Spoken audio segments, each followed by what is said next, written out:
One, giving all praises, honor, and glory to our power Yahweh, Bahasham Yahweh Shah, Bahasham Chakodash, double honors to the apostles, the bishops, and the elders of Great Millstone. Peace and blessings to the whole free elect of the tabernacles of David, scattered throughout the four corners of the earth, wherever you may be, to you I say Shalom and Shalom. Shalom. All right, so let's jump right into Joshua chapter 8. All right, it says the conquest of Ai. So, and the Lord Yahweh said unto Joshua, fear not, neither be thou dismayed. Take all the people of war with thee, and arise, go up to Ai. See, I have given into thy hand the king of Ai, and his people, and his city, and his land. All right. So, remember in the last chapter, in the last account, you had the 3,000 men who those few men went out and said, hey, it's just a few of them, hey, we can overrun them easily. So they sent out just a small number of troops and ended up having to retreat from the battle. And I think like 36 of them were killed. And it was on the account of Akan, who had took the Babylonian garment, all right, and hid it under his tent. Now he also took gold and silver, which wasn't wrong for him to take, but the problem with the gold and silver is that it was supposed to go into the Lord's treasury. But he also took that and hid it under his tent. And so he sinned against the Lord. Right? So ultimately that was a sin against Israel. Bear with me real quick. All right, yeah. Okay, so we're going to this name. Yeah, I. So his name means heap of ruins. It says the city lying east of Bethel and beside Bethaven near Jericho, and the second city taken on the invasion of Canaan. All right, because the first city was Jericho. All right. So going back, so it says, and thou shalt do to Ai and her king as thou didst unto Jericho. Notice it says her, all right, but it's really just talking about this city, this stronghold, all right. It's not talking about a female or some queen or any particular woman or women, all right, because it says, and thou shalt do to Ai and her king as thou didst unto Jericho and her king. Only the spoil thereof and the cattle thereof shall ye take for a prey unto yourselves. Lay thee in ambush for the city behind it, right? And so yeah, and that's exactly this what makes this account so beautiful. The ambush that was set, right? Because this tactic that was used here, which I mean, I guess the most basic version of it you would hear is ambush. There's also something called the bait and switch, which is not often used like with military, words or tactics or whatever. It's more so like a salesman, right? They'll pitch you something about this I don't know, this car or something like that, or whatever they want to try to sell to you, just to get you, baited into it. So you come down to the store or the shop or the lot or whatever, and then they'll switch it out and try to push, try to bring talk you into buying something more expensive than what they marketed to you on that commercial or when they saw you or whatever the case may be. That's called the bait and switch. So that's also it's not widely used with military tactics, but it's also you know a term that can be used for military tactic. But the most commonly known for what they're about to do is ambush. And I'm going to put a word. I thought I clicked on it already. All right, Arab, right? Arab, right? Arab, to lie in wait, ambush, lurk. All right, like lurk, right? Let's get the word lurk real quick. Y'all are familiar with the word lurk, right? Lurking, right, of a person or animal, be or remain hidden so as to wait, and there you go, in ambush for someone or something. All right, so watch how they beautifully execute this. Okay, also says ambush, to lie in wait, which is exactly what they're doing. Ambush, ambushers, liars in wait, to lay in ambush. All right, let's get it. So lay thee in ambush for the city behind it. So Joshua arose and all the people of war to go up against Ai. And Joshua chose out 30,000 mighty men of valor. Right? Yeah, mighty men of valor. Chayal, I believe. Yep, where it is right there. Chayal is the word. Strength, might, efficiency, wealth, army. Okay, force. All right, ability. Right? Mighty men of valor, and sent them away by night. And he commanded them, saying, behold, ye shall lie in wait against the city, even behind the city. So he sent them out at night because, this ain't modern days where you got street lamps, on either side of the street every so many steps or whatever.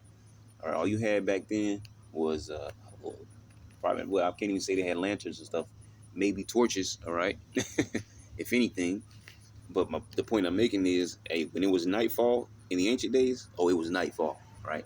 Period. It was nightfall. Okay, so he was able to move his troops behind the city in silence and had them lie out and hide, there, right? Because in the daytime, you're gonna have watchers at night, but that's the thing about moving them at night because the watchers can't see but so far because off in the distance it's nothing but darkness. There's no street lights and stuff like that lit up. Yeah, they can't see off in the distance, even if they are in a high up tower. There's only so far you can see at the nighttime under the moon and the starlights, right? So he was able to move the troops at night to hide them, but without being seen, because in the daytime, all right, there's a greater field of vision, field of view, where they could easily be spotted out. Like, hey, what are these guys doing over here? Oh, that's those Israelites. Hey, let's go and find out what they're doing. All right, so there would be no chance of making an ambush. So yeah, he sent them out by night, and he commanded them, saying, "Behold, ye shall lie in wait against the city, even behind the city. Go not very far from the city, but be ye all ready." All right, so don't go there and just kick up your shoes and relax your feet. No, no, man. Be ready for war. All right.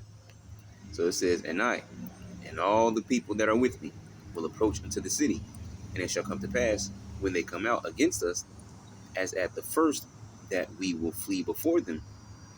Because remember, in the last chapter, that's what happened. All right, because of Akan, okay, we went out to battle and got jacked up.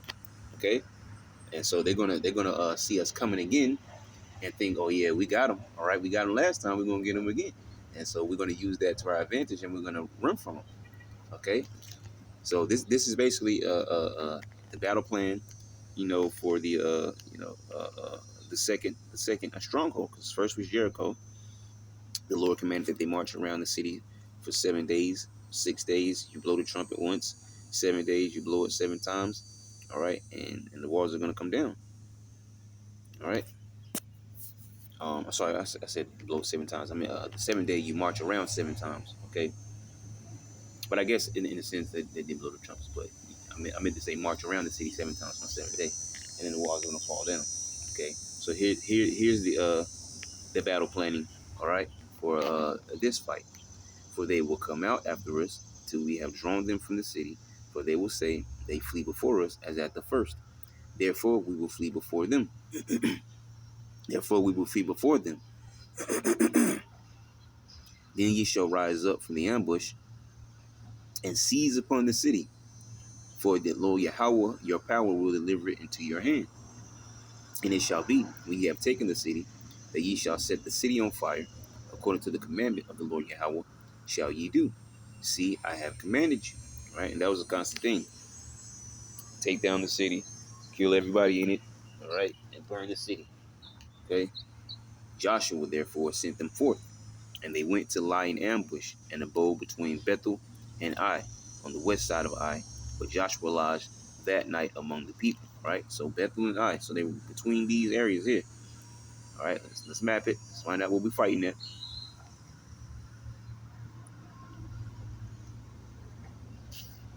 All right, let's pull this up.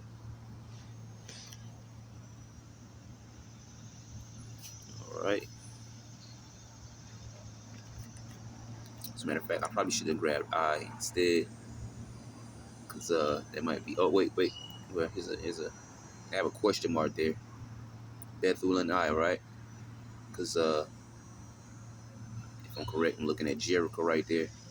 You can really see it at the middle and on the far right. Jericho, so it's moving past that way. Let's see here. We may want to go back and try to grab. All right, let's grab.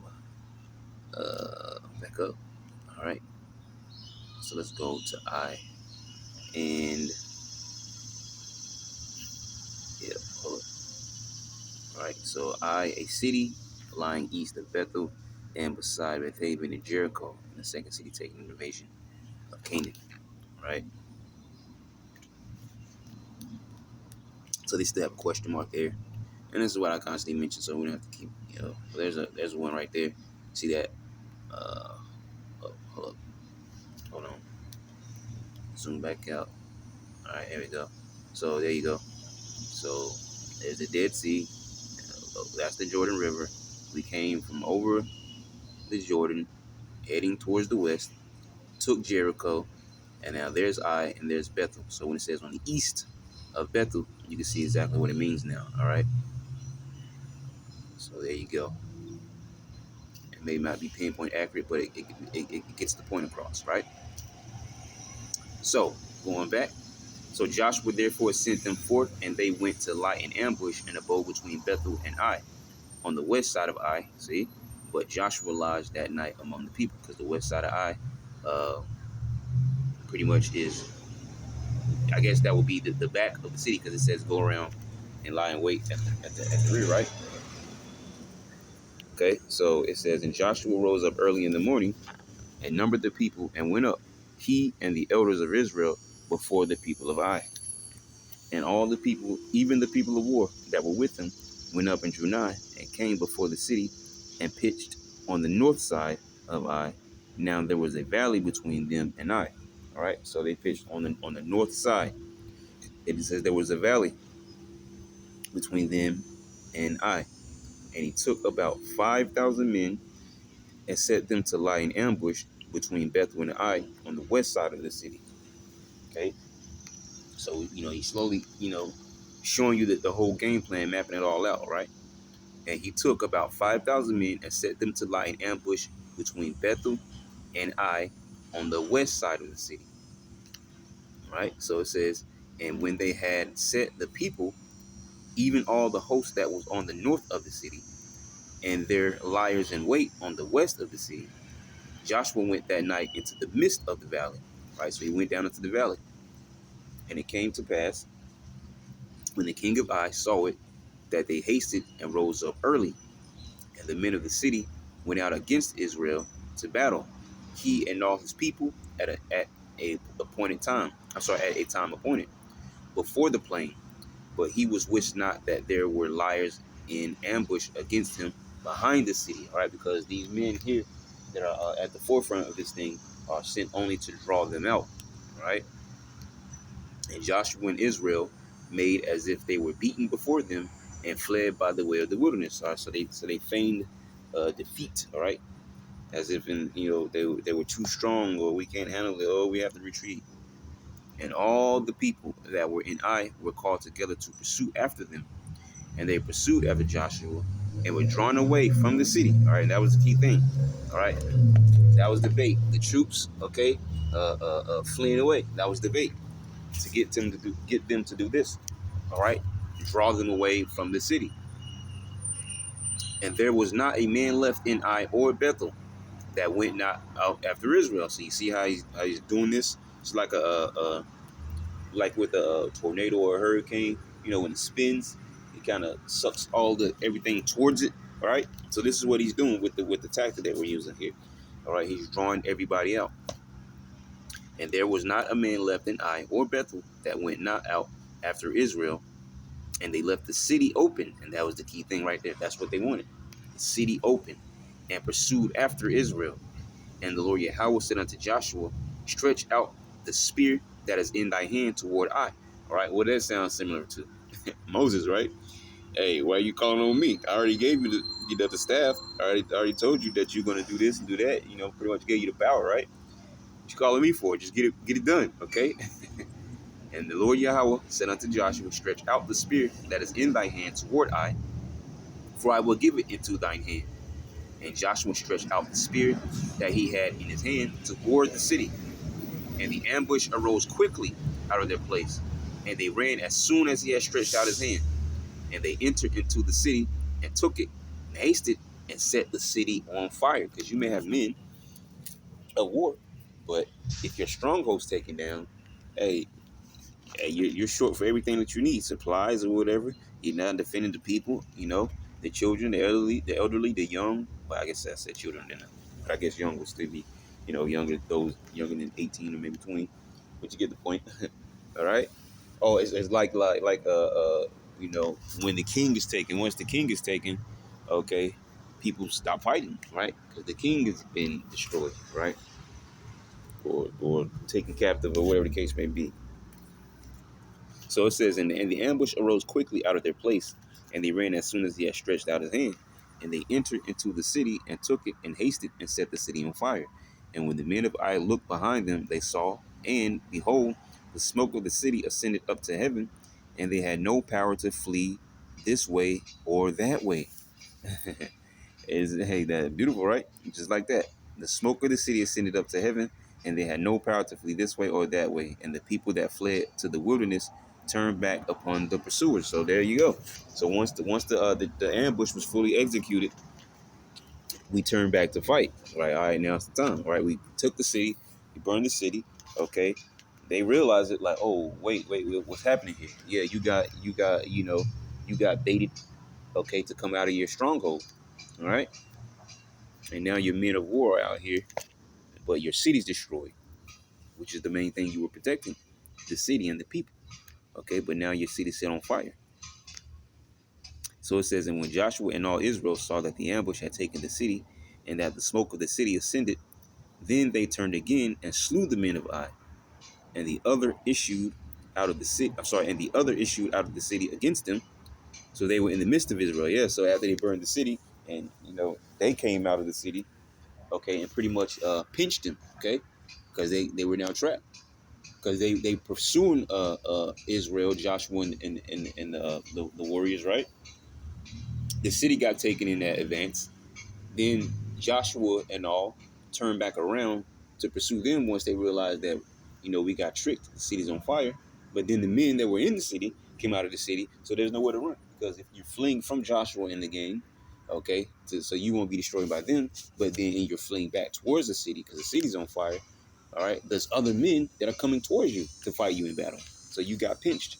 Okay, you got caught up in the ambush, and the other issue out of the city against them. So they were in the midst of Israel, some on this side and some on that side, and they smote them so that they let none of them remain or escape, none of them. And the king of Ai they took alive and brought him to Joshua. And it came to pass, when Israel had made an end of slaying all the inhabitants of Ai, not some of them, all the inhabitants of Ai, in the field, in the wilderness wherein they chased them, and when they were all fallen on the edge of the sword, until they were consumed, that all the Israelites returned unto Ai and smote it with the edge of the sword. See, so once they killed the troops, all right, they went back to the defense of the city that was already on fire, and they finished off the rest of the inhabitants of the city. And so it was that all that fell that day, both of men and women, were 12,000, even all the men of Ai. Because remember, in the last chapter, he said that, hey, there's only a few of them, right? You can only send a small number of us, okay?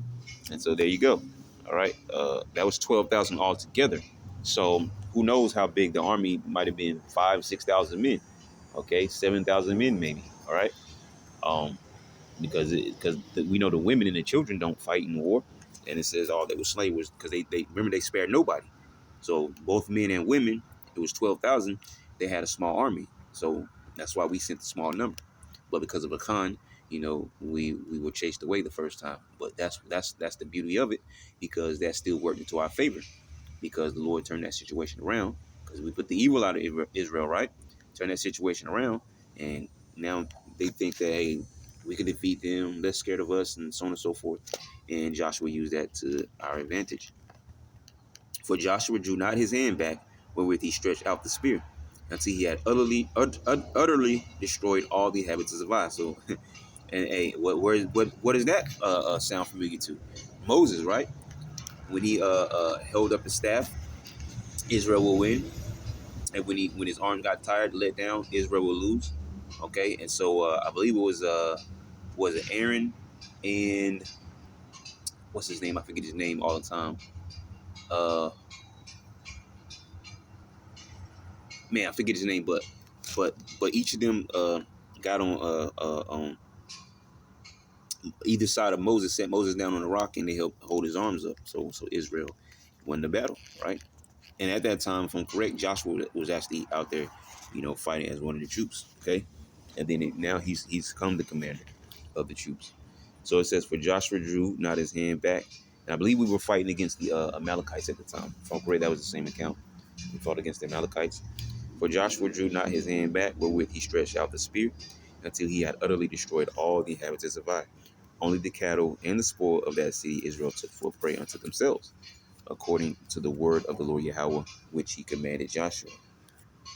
And Joshua burnt Ai, and made it a heap forever, even a desolation unto this day. And the king of Ai he hanged on a tree until eventide, basically to the evening. Okay, it says, and as soon as the sun was down, Joshua commanded that they should take his carcass down from the tree, and cast it at the entering of the gate of the city, and raise thereon a great heap of stones that remaineth unto this day. Right. So yeah, so he hung him up. All right, and when the sun fully went down, they took his body down, cast it near the gate, and piled stones over his ass, and that was it. That was the end of the king of Ai. So going down here, Joshua 8 and 30. All right, it says, then Joshua built an altar unto the Lord Yahweh, power of Israel, in Mount Ebal. All right, and I guess we get the word Ebal. All right, Iabal, stone or bare mountain. All right, mountain of cursing, north of Shechem, and opposite Mount Gerizim. Right, which goes back to, we're going to get it anyways. Matter of fact, that's what's on the screen. Goes back to something that Moses said. Right. So it says, as Moses, the servant of the Lord Yahweh, commanded the children of Israel, as it is written in the book of the law, right, which goes to show you what we're talking about, which that's Deuteronomy 27. We're going to get in a second, right? As it is written in the book of the law of Moses, an altar of whole stones over which no man had lift up any iron, and they offer thereon burnt offerings unto the Lord Yahweh and sacrifice peace offerings. And he wrote there upon the stones a copy of the law of Moses, which he wrote in the presence of the children of Israel. And all Israel and their elders and officers and their judges stood on this side, the ark, and on that side before the priest, the Levites, which bear the ark of the covenant of the Lord Yahweh, as well the stranger, as he that was born among them, half of them over against Mount Gerizim, and half of them over against Mount Ebal, as Moses the servant of Yahweh had commanded before, that they should bless the people of Israel. Now notice it says strangers here, but we're going to talk about the strangers briefly. Not going to get into it deep because it's simple, because it explains itself. But we'll get the strangers in a second, right? Right now, we're going to get this account here where it talks about this. As a matter of fact, let's go over there. All right, Deuteronomy 27 and the curses of Mount Ebal. Right, and Moses with the elders of Israel commanded the people, saying, keep all the commandments which I command you this day.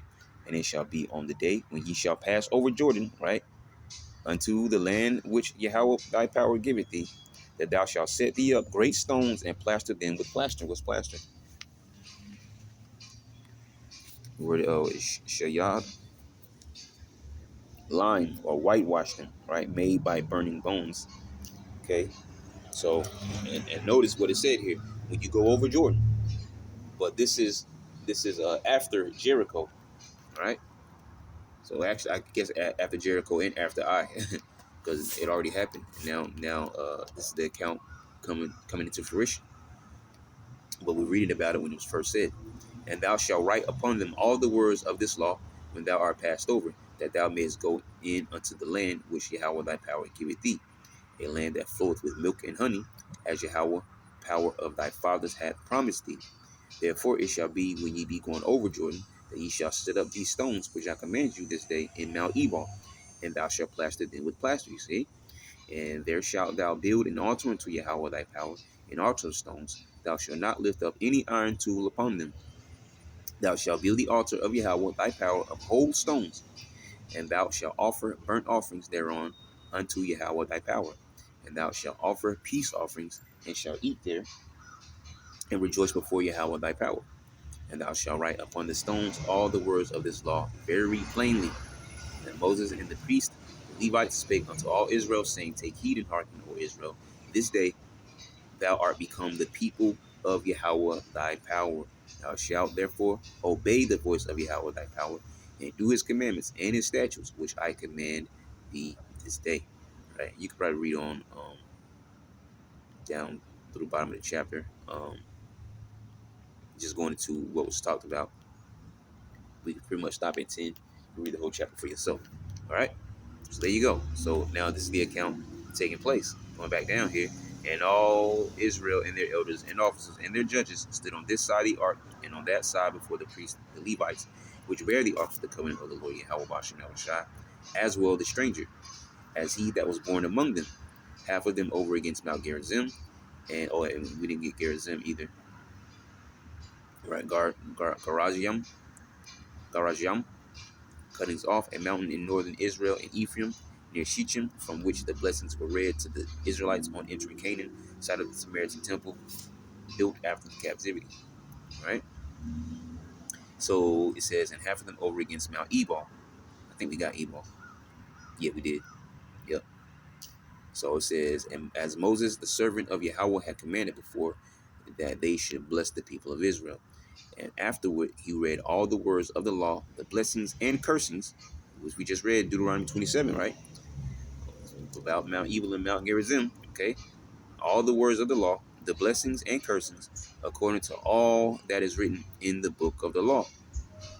There was not a word of all that Moses commanded which Joshua read not before all the congregation of Israel, with the women and the little ones and the strangers that were conversant among them. Right. So when it says strangers here, right, the word is gawar, right, or gar, okay, sojourner, a temporary inhabitant, a newcomer lacking inherited rights, of foreigners in Israel, though conceded rights. So every definition here, all right, under strangers is all concerning Israelites. So no one can come up and say, see, it says strangers here, it says strangers there. What does the word strangers mean in this particular scripture? When you go into it, it shows you that every stranger definition is referring to Israelites, okay? Because a stranger is a sojourner, and these sojourners are temporary inhabitants, as we spoke before. Okay, how was it that there were strangers that came to dwell amongst the Israelites that came out of Egypt, who were also Israelites? They didn't know about a Passover. A Passover? What's a Passover? Oh yeah, you weren't there. All right, let me sit you down and tell you about this. This is what the Lord did. This is what the Lord did here. He did this. He did that. He destroyed Pharaoh's army. So on and so forth. Passover. And yeah, now you need to teach this to your family and your little ones because you have to keep this every single year. They didn't know about it because they weren't there. They came, from wherever they came from to dwell amongst those Israelites. So this is no different. All right. You had different groups of Israelites living around. All right, so there's a different meaning for different words given the context in the scripture and the way it's being used in that particular scripture. So these strangers here, all right, sojourners, okay, these are other Israelites that came from wherever they came from to dwell amongst the bigger group of Israelites. Okay, so yeah, a temporary inhabitant, a newcomer lacking inherited rights. It's like we speak about this, like an Israelite, you know. I mean, I almost say New Testament. We could use that for an example, but just in general, you have an Israelite who's from the tribe of I don't know, Ephraim. Okay, he's been living in Italy for a long, long time. He decided I'm sick of Italy. All right, or there's a flood that came, or I don't know. Just give an example. Okay, I'm moving to where my people are. All right, and so he would come home and he would have to prove that he's an Ephraimite. Okay, and so once he's proven that he's an Ephraimite, he's gonna by default get a land to himself, an area to himself in the land of Ephraim, because that belongs to him, because he's an Israelite as well.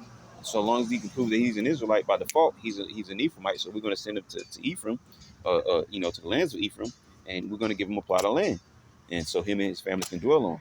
Okay, because it belongs to him because he's an Israelite. So it's no different, all right?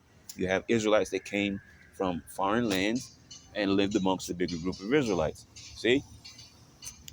So it's quite simple. And it also says foreigners in Israel, though conceded rights, which is the same thing as the last one. So there you go. So strangers, all right? These are talking about other Israelites, man. It's not just talking about some weirdos popping up. It's talking about, we want to be with y'all, man. No, it's not talking about that. Let's see here.